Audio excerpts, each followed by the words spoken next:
कैसे हो? आज मैं एक नया टॉपिक लेकर आया हूँ आपके लिए कि कैसे प्रभावशाली तरीके से अंग्रेजी बोलें, how to speak English effectively. So मेरा ये जो तरीका जो है सिंपलेस्ट वे है कि सिंपलेस्ट चीज़ें मैं बताऊंगा आपको कि कैसे आप किस सिचुएशन में आप हिंदी के सेंटेंसेस, हिंदी के वर्ड्स की जगह आप इंग्लिश के स्ट्रक्चर, इंग्लिश के सेंटेंसेस वो आप यूज़ करें और बोल पाएँ। इसमें आपको बहुत ज़्यादा ग्रामर वगैरह की भी खास ज़रूरत नहीं पड़ेगी, लेकिन थोड़ी बहुत ग्रामर और थोड़े बहुत सेंटेंसेस। फॉर एग्जांपल मैं बताता हूँ, जैसे हम मिलते हैं नॉर्मली हम क्या बातें कर सकते हैं एक दूसरे से, कुछ चीज़ मांग सकते हैं या कुछ दे सकते हैं।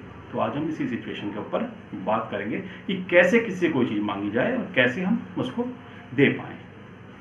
तो here I am just going to start. एक स्ट्रक्चर है, ये सेंटेंस कह सकते हैं इसको, ये structure may I have, may I have से स्टार्ट करेंगे हम।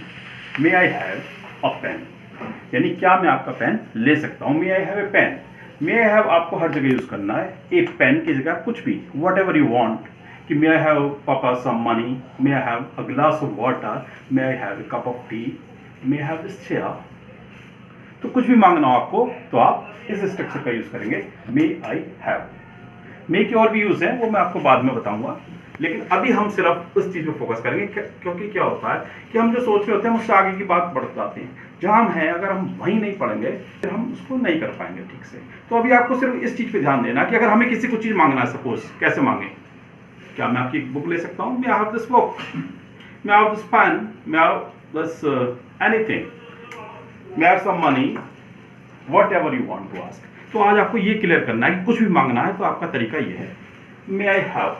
अब आपने ये लिखा कि कुड क्यों लिखा है, देखो आपका तरीका ये है, मे आई हैव अ पेन आपने मांग लिया, लेकिन किसी ने आपसे कह दी could I have a pen, आप कंफ्यूज हो जाएंगे। तो मे की जगह कुड भी यूज कर सकते हैं। ये दोनों when we are showing some respect, जब कुछ थोड़ा रिस्पेक्ट वे में कह रहे हैं तो मे और कुड का दोनों का यूज किया जा सकता है। सिंपल हम कह भी सकते हैं, अगर हमसे कोई छोटा बच्चा है तो can I have A paper, can I have A chalk, like this, ऐसे भी हम कह सकते हैं। तब वहाँ कैन का यूज कर सकते हैं। मे और कुड थोड़ा रिस्पेक्ट के लिए, ये थोड़ा ज़्यादा रिस्पेक्ट के लिए, ये भी रिस्पेक्ट के लिए। Can I have a piece of paper, can I have some bucks, ये सिर्फ नॉर्मल, इसमें कोई रिस्पेक्ट शो नहीं करते। तो इसका आंसर क्या होगा? इसका आंसर आप ये कह सकते हैं simple like that, yes please take it. Suppose मैंने आपसे कहा excuse me, may I have a pen please, तो आप कह सकते हैं yes please take it, please have it.